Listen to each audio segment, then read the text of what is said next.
This essay example, as well as thousands of others, is available in text format on our website for free and without registration. Simply Google Ivy Panda Free Essays. Use of symbols in Sir Gawain and the Green Knight. Sir Gawain and the Green Knight is an ancient poem that tells the story of the exchanges between Sir Gawain and a mysterious Green Knight. Sir Gawain is a blood relative of King Arthur and a brave knight, while the Green Knight is a disguised character who sets out to test his opponent. Sir Gawain and the Green Knight was authored in an unknown date in the late 1300s by an anonymous author. The unknown author who wrote Sir Gawain and the Green Knight is also associated with 3 other poems that were found in the manuscript that contained this poem. The setting of the poem has always been believed to be northern England.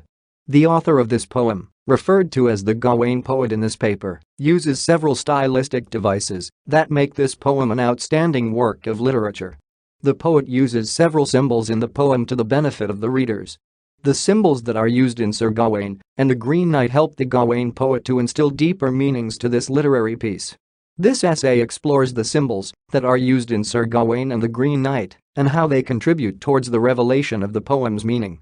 The poem begins by narrating the events that are going on in King Arthur's court during the New Year festivities. A mysterious character, the Green Knight, arrives at the king's court albeit uninvited. The Green Knight proceeds to offer a challenge to all the feast attendees. Any brave knight who is present at the court will have the opportunity to strike the Green Knight with an axe, but in 1 year and a day's time the volunteering knight would have to withstand a similar challenge. King Arthur steps forward and accepts the challenge, but Gawain intercepts the king and takes up the challenge himself. Gawain carries on the challenge by striking the Green Knight's head with an axe and manages to sever it. However, in a strange turn of events, the Green Knight bends down and picks up his severed head. The knight then reminds Gawain to honor his end of the deal by showing up to the Green Chapel to receive a similar challenge. Approximately a year after this encounter, Sir Gawain leaves for the Green Chapel to honor his end of the deal. The Gawain-poet details the adventures of Gawain throughout his journey in the rest of the poem. One of the most prominent symbols that are used in this poem is Gawain's shield and pentangle. The shield is a tool of protection especially for people who engage in armed combat. The pentangle that is contained in the shield is specific to the wearer. Therefore, the pentangle is a symbol of the virtues and values that are held by Gawain in the course of his knighthood. According to the poem, the pentangle is a 5-pointed star that traces its origins to King Solomon. In most ancient texts, the pentangle is often a symbol of truth or a magical seal. The interlocking nature of the pentangle symbolizes the complexity of human virtues. In the context of the Sir Gawain and the Green Knight, the pentangle brings together the influence of the 5 virtues, the 5 wounds of Christ, the 5 senses, the 5 joys of Mary the mother of Jesus, and the 5 fingers. Consequently, it is apparent that as a knight, Gawain also seeks his moral, physical, and spiritual strengths from other places. Gawain's strengths and virtues are interwoven like the triangles in the pentangle. The endless pattern that is found in the pentangle echoes the perfection of Gawain character. For instance, when all the other knights are afraid of the Green Knight's challenge, he voluntarily rescues the king from possible failure or humiliation. Solomon is said to have used the pentangle as a personal magic seal. However, later on Solomon became a symbol of wisdom, kingship, and might. The similarities between Solomon and Gawain's use of the pentangle are that both personalities had flaws. At the end, Solomon turned away from God and eventually lost his kingdom, while Gawain refused to honor a promise he made to his host. The Gawain-poet emphasizes the significance of the connection between Gawain and the pentangle. According to Professor Burrow, several lines in the poem are dedicated to establishing this connection. For example, the poet mentions that the pentangle is a symbol of fidelity or troth that associates Gawain with the traits of faithfulness and fidelity. The poet then concludes that the object is befitting for the main character. The symbol of the pentangle helps in developing the themes of bravery and selflessness. These 2 concepts are presented from a Christian point of view, and hence the pentangle is a symbol of fidelity and faithfulness. Color green is a symbol with several possible interpretations. The main antagonist in Sir Gawain and the Green Knight is the Green Knight. The Green Knight is presented by the poet as a mystical character with striking features. This character is noted to be green in color. In addition, the Green Knight has a green horse, green skin, a green beard, green clothes, a green gold axe, and green hair. The portrayal of a completely green knight highlights the peculiar nature of Green Knight's presence. In addition, the Green Knight's color uniformity suggests that he is of uniform character. Several analysts have debated about the symbolism of color green as used by the Gawain-poet. Some scholars have proposed that the Green Knight is a symbol of the god of vegetation and nature. According to Besserman, the green color of the Green Knight symbolizes the dying and rising vegetation god. Other medieval texts have also made references to green men. In some instances, a green man symbolizes a wild man, while at other times he symbolizes the evil man. The Gawain-poet combines both symbols because at the beginning of the poem the Green Knight is portrayed as a character with evil motives. However, by the end of the poem the Green Knight is portrayed as a straightforward character. Most scholars are in agreement over the fact that in traditional English folklore the color green mostly symbolizes fertility and rebirth. In the poem, green is presented as a pure color, except for the green gold girdle.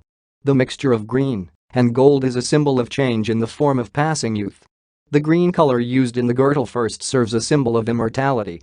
When Gawain is humiliated by his behaviors, he adorns the green girdle as a symbol of cowardice and shame. However, the Camelot knights finally adorn the green girdle as a symbol of honor. All these changes elaborate the ambiguity of color green as a literary symbol. The poem also employs the symbol of an axe that is held by the Green Knight during his entry to the king's court. During the medieval times, the axe was a symbol of execution. Consequently, when the Green Knight is holding an axe he symbolizes the executioner. When the Green Knight enters the palace, he is holding an axe, but he offers to be executed first. This makes the Green Knight a strange and an unusual executioner. When the Green Knight picks up his severed head and rides away, it becomes clear that he is an extraordinary executioner, one who cannot die. In medieval texts, death is known as the only executioner who cannot die. Apart from the axe, the Green Knight is also holding a holly bob. In medieval England hollies were constantly associated with death and ghosts who would often come back to haunt their former residences. Some medieval sources claim that it was a well-known fact within the English tradition that a holly bob carried into a house before Christmas foretells death in the coming year. Therefore, when the Green Knight enters holding an axe and a holly bob, his symbol as the executioner who foretells death is complete. The green girdle is another symbol that has ambiguous characteristics. The symbol of the girdle is like the one of color green, and it keeps changing throughout the poem. At first, the Gawain is given the girdle by his host's wife with the promise that it has magical elements and it will make him immortal.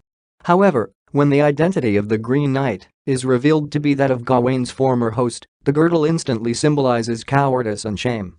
Gawain resolves to wear the girdle for the rest of his life as a symbol of his shameful and cowardly act. However, when Gawain arrives at Camelot he finds all the other knights wearing the girdle as a symbol of triumph and honor. Given the poem's religious undertones, the Gawain-poet might have used the symbol of the girdle as a parallel to the crown of thorns that was worn by Jesus during crucifixion. Jesus' crown of thorns was a symbol of both humiliation and triumph. Furthermore, the crown of thorns signified the victory of Jesus after he had gone through turbulent times. Gawain goes through tough experiences that are similar to the ones that Jesus went through, and in the end he receives a symbolic girdle. A thorough analysis of the symbols that are used in Sir Gawain and the Green Knight reveals that this poem contains several hidden meanings. These symbols also reveal that the Gawain-poet employs a strong religious theme. The poem also lacks of sole and definite meaning. Instead, the Gawain-poet chooses to indulge the readers in dual-meaning symbols. Symbols are also used to portray the weaknesses of mankind in the face of tribulations. Most of the symbols in this story dwell on the subjects of death, human triumph, defeat, temptation, and honor. The dual meanings in some of the symbols that are used in this poem suggest that the poet is not ready to pass judgments. A thorough analysis of Sir Gawain and the Green Knight indicates that symbols are prevalent in the poem, and the Gawain-poet intended to use these symbols as tools of hidden meanings. This research paper on use of symbols in Sir Gawain and the Green Knight was written and submitted by your fellow student. You are free to use it for research and reference purposes in order to write your own paper. However, you must cite it accordingly.